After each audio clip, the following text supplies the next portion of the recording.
గారి OG cinema రాబోతుంది 25వ తారీఖు. దాని గురించి ఏమైనా చెబుతారన్న మీరు?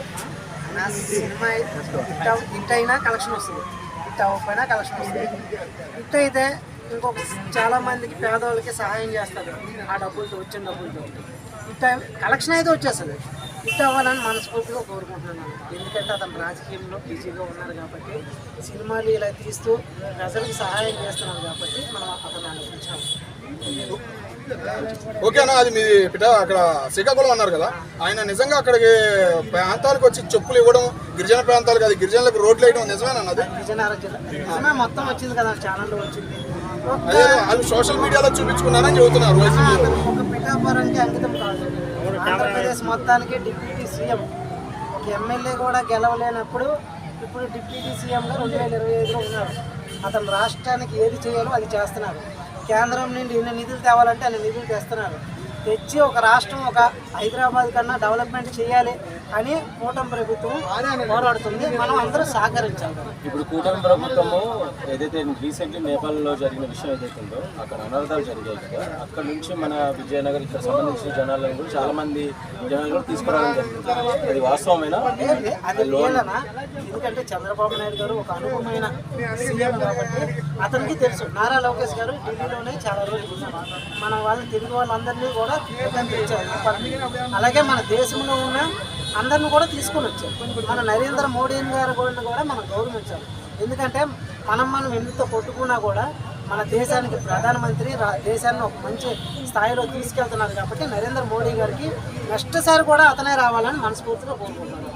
ఇప్పుడు ఆయన పవన్ కళ్యాణ్ పరిపాలన ఎలా ఉంది? లైక్ కుటుంబ ప్రభుత్వం అన్న, పవన్ కళ్యాణ్ గారి పరిపాలన అంటే మరి చెప్పక్కర్లేదన్న. ఎందుకంటే మనం అలాగే చెప్పము. అతను పరిపాలన అతను చూసుకొని, ఇప్పుడు ఇది మన విజయవాడలోనైతే బ్లేడ్ బ్యాచ్ అని ఉండదు. ఇప్పుడు అతను వచ్చిన తర్వాత ఒకరు కూడా లేరు. చాలామంది తగ్గిపోయారు. అవినీతి చేయడానికి కూడా భయపడుతున్నారు. ఎందుకు? పవన్ కళ్యాణ్ గారి వల్ల చాలా ఉపాయం ఉంది. ఒక రాష్ట్రాన్ని అభివృద్ధి చేయాలంటే పవన్ కళ్యాణ్ గారు కావాలి. అతను మనం ఇంకో 15 సంవత్సరాలు కానీ మనం అతన్ని గెలిపించుకోగలిగితే మనం ఒక ఢిల్లీలో చూడాల్సి వస్తుంది. యాజ్గా పవన్ కళ్యాణ్ ఫ్యాన్గా మీరు ఎవరైనా మీరు ఉద్దేశించి మీరు ఎవరికైనా సజెస్ట్ చేయాలనుకుంటే మూవీ పరంగా ఓజీ మీరు ఏం చెప్పాలనుకుంటున్నారు? యాజ్గా ఫ్యాన్ మూవీగా సూపర్ హిట్ అవ్వాలని మనస్ఫూర్తిగా కోరుకుంటున్నాను. అంటే ఇప్పుడు ఈ పైరసీ లైక్ అలాంటివి కూడా కొన్ని ఏదైతే ఉన్నాయి కదా, అవి బొమ్మ అంటే మీరు ఫ్యాన్స్కి మీరు ఏం చెప్పాలనుకుంటున్నారు? డైరెక్ట్ థియేటర్ వెళ్ళి చూడమని చెప్పమంటారు? థియేటర్కి నువ్వు ఆటోమేటిక్ టికెట్లు కూడా ఫుల్ అయిపోయి మ్యాక్సిమం పవన్ కళ్యాణ్ గారి సినిమా అంటే థియేటర్కి వెళ్ళే చూస్తారు. ఎందుకంటే అతను అతను పబ్లిక్లో ఉన్న క్రేజ్ అలాంటిది. ఇప్పుడు ఒక టికెట్ 5 లక్షల మీద మీ ఒపీనియన్ ఏంటి? అంటే అంత ఇప్పటిదాకా కని విని ఎరగని విధంగా వెళ్ళింది అది చూస్తారన్న. మనకి పేదవాడికి 5 లక్షలు అంటే ఎక్కువ, కానీ డబ్బున్నోడికి 5 లక్షలు అంటే పెద్ద గానే కాదు. 5 లక్షలు పెట్టి 10 లక్షలు పెట్టి చూసినా మనం ఆశ్చర్యపడక్కర్లేదు. అంటే ఎందుకు ఇంతగా ఒక టికెట్ 5 లక్షలు వెళ్ళాల్సిన గల కారణాలు ఏంటి? అంత హైప్, అభిమానం అన్న. చూడాలి, రిలీజ్ రోజే సినిమా చూడాలని చాలా పిక్చర్ ఉంటుంది. ఇప్పుడు నాకు పవన్ కళ్యాణ్ గారు అంటే చాలా ఇష్టం. అతనికి ఇప్పుడు ఎక్కడికి రమ్మన్నా నేను పోతాను. నేను ఆల్రెడీ 4-5 సార్లు కలిసాను. ఎక్కడికి రమ్మన్నా పోతానన్నా, ఓయోకి ఎందుకు రమ్మంటాను. సో ఇప్పుడు మనకు వచ్చేసి రీసెంట్గా మనకి హాస్పిటల్ సంబంధించి ఇష్యూ జరుగుతుంది కదా, ఐడియా ఉంది దాని గురించి? సో మెడికల్ కాలేజీలో 17 కాలేజీలు కట్టామని జగన్మోహన్ రెడ్డి గారు అంటున్నారు. అక్కడ ఏడుండే కాలేజీలు ఏడ కట్టలేదని చెప్పేసి జనసేన టీడీపీ వాళ్ళు అంటున్నారు. దాని గురించి ఏమంటారు? నేను అది కూడా చెప్తున్నాను అన్న. 151 సీట్లు వచ్చాయి జగన్మోహన్ రెడ్డి గారు. తక్కువ అతను మామూలుగా గెలిచారు. రెండోసారి 11 సీట్లకి అంకితమయ్యారంటే అతను అభివృద్ధి చేయలేదు కాబట్టే ఆ స్థాయిలో దిగిపోయారు. అభివృద్ధి చేస్తే 100 సీట్లేని రావాలి. ఏ పని చేయకపోతే అసలు జనాలు తీసేస్తారు. ఇప్పుడు పవన్ కళ్యాణ్ గారి కూటమి ప్రభుత్వం అయినా సరే నెక్స్ట్ పని చేయలేదు అనుకో, ఎవరైనా సరే పబ్లిక్ మాత్రం భయపడాల్సిందే. ఏ రాజకీయ నాయకుడైనా ఎవరైనా సరే. కాలేజీలు అనేది వర్క్ అవుతున్న, అడ్మిషన్స్ అయిపోయినాయి, ఫుల్ అయిపోయినాయి. దాన్ని కూడా సరే కూటమి ప్రభుత్వం వాళ్ళు బిల్డింగ్ అనేది కన్స్ట్రక్షన్ కాలేదు, ల్యాండ్ ఫౌండేషన్ ప్లేస్లో ఉంది అనేసి తప్పుడు ప్రచారం చేస్తున్నారు అనేసి అంటున్నారు. దానికి ఏమంటారు? అది అయితే అయినా అని చెప్తారన్న, అవ్వలేకపోతే అవ్వలేదని చెప్తారన్న. ఇప్పుడు వాళ్ళకి ఇప్పుడు ఎంక్వైరీ చేశారు కదా, అవ్వలేదు కాబట్టి అవ్వలేదని చెప్పారు. అయితే అయినా అని చెప్తారు. కాదు బ్రదర్, ఒకటి అడుగుతాను. ఇప్పుడు 5 లక్షల టికెట్ పెట్టైనా చూస్తామంటున్నారు కదా, మరి పేదవాళ్ళకి కానీ రైతులకు కానీ 5 లక్షలు ఇవ్వగలుగుతాడా? ఎవరన్నా ఎవరు ఆయన అంటే పవన్ కళ్యాణ్ గారు పవన్ కళ్యాణ్ గారు ఎన్ని లక్షలు దానం చేశారో చెప్పాను, నేను చెప్తాను. ఎన్ని లక్షలు దానం చేయలేదు చెప్పండి. జగన్మోహన్ రెడ్డి గారు దానం అవసరం లేదు బ్రదర్. ఆపదలో ఉన్న వాళ్ళకు ఇప్పుడు రుణమాఫీ కానీ, పేద వాళ్ళకు నీలాంటి నాలాంటి వాళ్ళకు ఉద్యోగాలు కానీ, అందులో మనకు 15,000 ఇచ్చినా మనం ఉద్యోగం చేయగలుగుతాం. అదే నేను చెప్తున్నాను. ఆయన ఉప ముఖ్యమంత్రి కాబట్టి ఆ మాత్రం అడుగుతున్నాను నేను. అదే చెప్తున్నాను. అతనికి వచ్చిన డబ్బుల్లోన పేదలకు మాత్రం హెల్ప్ చేస్తారు, అంతేగాని ఇప్పుడు అనిల్ అంబానీ దగ్గర చాలా ఉంది, అనంత అంబానీ దగ్గర అవన్నీ జనాలకు పంచితే అందరూ సుఖపడతారు కదని మనం అనొచ్చు. అతను పంచడు. దానివల్ల ఇంకా ఎక్కువ ఆయన అనిల్ అంబానీ అతను ఎక్కువ ఇంకా బిజినెస్లు పెట్టి ఇంకా డెవలప్ చేసి ఎక్కువ మందికి ఉద్యోగాలు ఇస్తుండ్రు. మరి నేను అదే చెప్తున్నాను. ఇప్పుడు 5 లక్షలు పెట్టి సినిమా చూస్తే అది నిర్మాతకు వస్తుంది, అతనికేం రాదు, నిర్మాతకు వస్తుంది. ఇప్పుడు ఆయనకు వచ్చేది ఏంటి, ఆయన రిమనరేషన్ వస్తుంది. ఆయన తీసుకొని ఆయనకు వచ్చే డబ్బుల్లో పేదలకు సాయం చేస్తారు తప్ప ఇప్పుడు డైరెక్టర్ గారు నాకు ఎక్కువ కలెక్షన్ వచ్చింది నాకు ఎక్కువ ఇమ్మంటే ఇస్తారండి, ఎవరు కదా. మరి అదే చెప్తాను నేను. ఆయనకి ఇక్కడ 10 లక్షలు పెట్టినా ఆయనకు రాదు, 100 రూపాయలు పెట్టి చూసినా ఆయనకు రాదు.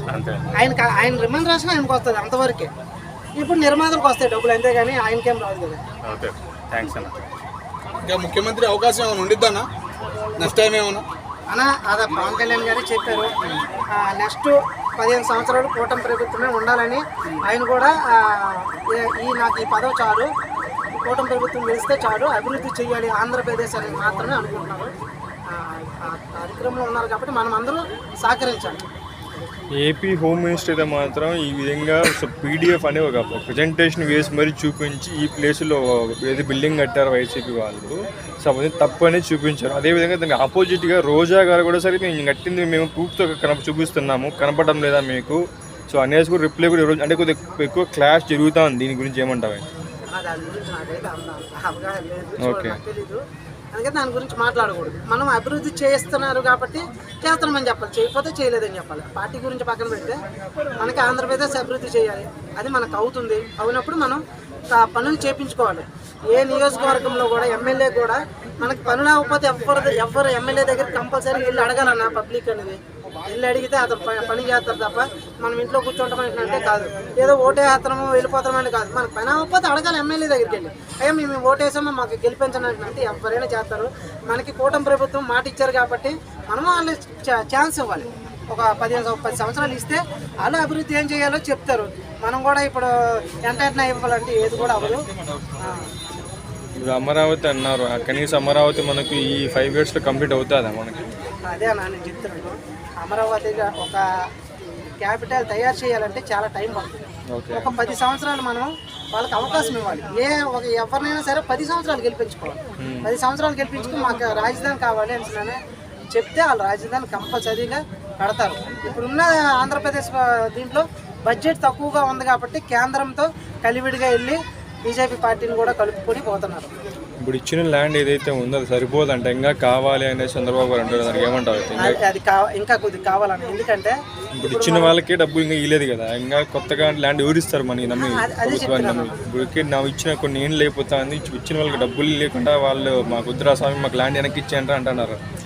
అట్లుంది పరిస్థితి. ఇప్పుడు ఏదైనా సరేనా, ఇప్పుడు మనం బిల్డింగ్ కట్టాలని అడ్వాన్స్ ఇస్తాం, వాడు ఇంకో సంవత్సరం ఎక్స్ట్రా చేశారు అడ్వాన్స్ తిరిగి అడుగుతారు కదా. అలాగే ఇప్పుడు అమరావతి కడుతుంటే మనకి పనులు జరుగుతుంటే ఏమీ అడగరు ఎవరు కూడా. అంతేగాని అది మా భూములట్టుగా ఉండిపోయి పైసలు ఇవ్వాలంటే ఎవరు కూడా కష్టమే. పక్క నుండి కంపెనీలు వచ్చి దానివల్ల ఏదైనా ప్రజలకు జాబులు వస్తే దానివల్ల అభివృద్ధి చేస్తారు. ల్యాండ్ వాల్యూ కూడా సరే పోను ఏమవుతుంది, డౌన్ అయిపోతుంది. స్టార్టింగ్లోనే ప్రైస్ అని ఇప్పుడు ఏమవుతుంది, గవర్నమెంట్ కూడా సో పర్టికులర్ వాల్యూకి ఇవ్వదు కదా. అంటే గవర్నమెంట్ వ్యవస్థ ఏదైతే ఉంటుందో అమౌంట్ ఉంటుందో అది మాత్రమే ఇస్తుంది. ఇప్పుడు తీసుకుని ల్యాండ్ అమౌంట్ సో లాస్ అయినట్లే కదా. అది అంత గవర్నమెంట్ చూసుకుంటుంది. నాకు తెలిసింది నేను చెప్పాను. సో ఫైనల్గా అయితే ఇప్పుడు 6 గ్యారంటీలు కంప్లీట్గా ఇచ్చేసారంటావు అయితే ప్రజలకి? కంప్లీట్గా ఇచ్చారు. మనం కూడా అదే నేను చెప్తున్నాను, వాళ్ళు ఏవైతే 6 పథకాలు అన్నారో ఇచ్చారు. మనం ఇప్పుడు అమరావతిని అభివృద్ధి చేసే కార్యక్రమంలో ఉన్నారు. పవన్ కళ్యాణ్ గారు కానీ, చంద్రబాబు నాయుడు కానీ, నారా లోకేష్ గారు కానీ, అందరూ BJP party, TDP party, Janasena party 3 కలివిడిగా ముందుకు పోతున్నాయి కాబట్టి మనం సహకరించాలి ఒక ఓటర్గా. 18 నెలల మా అమ్మాయి ప్రతి ఒక్క అమ్మాయికి డబ్బులు ఇస్తామన్నది అది ఫుల్ఫిల్ అయిందా నీకు? 6 గ్యారెంటీ అది ఉందా లేదా? అది ఇంకా నాకు అంత తెలియదమ్మా. అయితే కంపల్సరీ ఇస్తారమ్మా. ఇప్పుడు 6 గ్యారెంటీలు అన్నావు కదా, ఇప్పుడు ఎన్ని అయినాయి అన్న? నీకు తెలిసినవి కొన్ని చెప్పు. అన్న నాకు అంతా నేను చదువుకోలేదు. నీకు తెలిసినవి తెలుసు కదా, తెలిసినవి చెప్పు. ఉచిత బస్సు ఒకటి, అమ్మఒడి వచ్చింది, 2 తల్లి వందనం 2 వచ్చింది, నెక్స్ట్ గ్యాస్ ఒకటి గ్యాస్ ఒకటి. గ్యాస్ 3 గంటలు ఇస్తున్నారన్న, డబ్బులు పడుతున్నాయి, రిటర్న్ పడుతున్నాయి. పడ్డాయి 900 ముందు కట్టించుకుంటున్నారు, మళ్ళీ రిటర్న్ పడుతుంది. అకౌంట్ లో పడతాను. నిజంగా పడుతున్నాయి అన్న? ఇంటికాడ తీసుకున్నాం. విద్యా దీవెన స్టూడెంట్లు పడ్డాయి అన్న. ఒక పిల్లడు ఉంటాడని ఇద్దరు ఉన్నా కూడా ఇద్దరికి పడుతున్నాయి. మా పిల్లలు 2 ఉన్నారు, ఇద్దరికి పడ్డాయి. ఇద్దరికి పడ్డాయి. గ్యాస్ బండ్ వచ్చింది. ఉచిత బస్సు తిరుగుతుందన్న? మీ ఊరికి ఉందా బస్సు? మరి గొడవ పెట్టుకుంటున్నారు కదా, తన్నుకుంటున్నారు కదా. ఫస్ట్ స్టార్టింగ్ లో ఎక్కడైనా అంతేనా, ఇది తెలంగాణలో కూడా అలాగే తన్నుకున్నారు ఫస్ట్. అదే ఒక కొన్ని రోజులు పోతే నార్మల్ అయిపోతుంది. నార్మల్ అయిపోతుంది, కానీ బస్సులు ఎక్కువ సంఖ్య పెంచాలని అంటున్నారు. అంటే దాన్ని ఏమంటారు? బస్సులో ఇప్పుడు లేడీస్ కూడా ప్రయాణంలో ఎక్కువైపోయి, జెంట్స్ కి అసలు టికెట్ తీసుకున్నట్టు సీట్ దొరకడం, అది మెయిన్ ఇబ్బంది అయిపోయింది. దాని గురించి కూడా వాళ్ళు కూడా ఆలోచించాలి. ఎందుకంటే ఫ్రీ బస్ అనేది కొద్దిగా మనకు కూడా ఇబ్బందికరమైనది. రాష్ట్రానికి ఆదాయం ఎలాగ రావాలని చూసుకోవాలి తప్ప, కానీ ఈ ఫ్రీ బస్సులు పెడితే కొద్దిగా ఇబ్బంది. నా వరకు నేను తెలిసి చెప్తున్నాను.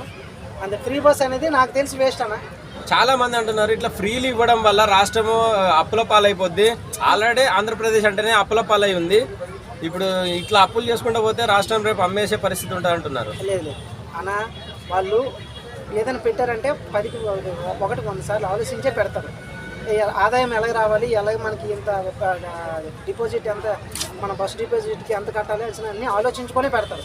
నాకు తెలిసిన వరకు అయితే బస్సు ఫ్రీ బస్ అనేది వేస్ట్. ఎందుకంటే ఆదాయం ఎలాగ రావాలనేసి మాత్రమే చూసుకోవాలి. ఎందుకంటే మనకి ఇప్పుడు బడ్జెట్ తక్కువగా ఉంది కాబట్టి ఏపీలో. తెలంగాణలో అంటారా డెవలప్మెంట్ ఉంది కాబట్టి వాళ్ళు ఫ్రీ బస్ పెట్టినా ఏది పెట్టినా చెల్లిపోతుంది. మన ఆంధ్రప్రదేశ్లో ఇప్పుడు మనకి ఫ్రీ బస్ అనేది వేస్ట్ నాకు తెలిసిన మనకి. అదే ఇప్పుడు ఇంతకుముందు మీరు అది ఫ్రీ బస్ పెట్టడం వల్ల మంచి జరుగుతుంది అన్నారు కదా, బస్సుల సంఖ్య పెంచాలన్నారు. మళ్ళీ ఫ్రీ బస్ పెట్టారు కాబట్టి బస్సుల సంఖ్య పెరిగితే మంచిదే. ఇంకోటి ఏంటంటే ఆటో వాళ్ళు కూడా మనం ఆలోచించాలి. ఎక్కువ సంఖ్యలు పెడితే ఆటో వాళ్ళు ఎవరు ఎక్కరు. ఆటో వాళ్ళు ఫ్యామిలీలు ఉంటారు, వాళ్ళకి కుటుంబాలు ఉంటాయి, వాళ్ళు బతకాలి. అందుకనేసి అదేవిధంగా ఇప్పుడు చాలా మంది పెద్ద ఎత్తున చెప్తున్న మాట ఏంటంటే, నేపాల్ తరహాలో రాజకీయ నాయకులను తెలుగు రాష్ట్రాలలో కూడా ఉరికించి కొట్టాలి. ఎందుకంటే నేపాల్ కానీ బంగ్లాదేశ్ కానీ శ్రీలంకలో ఏ విధంగా జరిగిందో అవినీతి రాజకీయ నాయకులు ఎక్కువైపోయారు, హామీలు ఇచ్చే నాయకులు ఎక్కువైపోయారు, అమలు చేయడంలో విఫలమయ్యారు. అలాంటి నాయకులను తరిమి కొట్టాలంటున్నారు. ఏమంటారు? అవన్నీ ఫేక్ అన్న. మన దేశం ఎంత డెవలప్ అంటే ఇప్పుడు మీరు చూసినట్టయితే నేపాల్లో ఒక ప్రధానమంత్రిని కానివ్వండి, లేకుంటే వాళ్ళ రాష్ట్ర సీఎంను కూడా వాళ్ళ ఇంటికి కాలబెట్టిన పరిస్థితి, తన్నుకుంటూ తీసుకెళ్లిన పరిస్థితి. అంటే గతంలో శ్రీలంకలో కానీ బంగ్లాదేశ్లో కూడా ఇలాంటివి జరిగినాయి కదా. వాళ్ళ జీడిపి వేరు, మన జీడిపి వేరు. వాళ్ళ ఆర్థిక పరిస్థితులు వేరు, మన ఆర్థిక పరిస్థితులు వేరు. ఇప్పుడున్న సిచ్యువేషన్ బట్టి ఇప్పుడు మన ఎక్కడ చూసుకున్నా మోడీ గారి పేరు వినిపిస్తుంది. దేశంలో కానీ రాష్ట్రంలో కానీ అభివృద్ధి అయితే ఖచ్చితంగా చేస్తున్నారన్న. మొన్న మణిపూర్ కూడా వెళ్ళారు నరేంద్ర మోడీ గారు, ఎన్నో కోట్లు ఇచ్చారు వాళ్ళకి, వాళ్ళ ప్రభుత్వంకి. బీహార్ ఎలా ఉండేదన్న, చాలా ఘోరంగా ఉండేది. బీహార్ కూడా అభివృద్ధి పనుల్లో ఉత్తరప్రదేశ్ వాళ్ళు ఏమంటున్నారంటే, ఇప్పుడు నేపాల్ కూడా చాలా బాగుంటుంది, అవినీతి నాయకులు ఎక్కువైపోయారు, ఇక్కడ నుండి తీసుకుపోయి అమెరికా లాంటి, స్విట్జర్లాండ్, లండన్ దేశాలలో వాళ్ళ అవినీతి డబ్బులు దాచిపెట్టుకుంటున్నారు. అంటే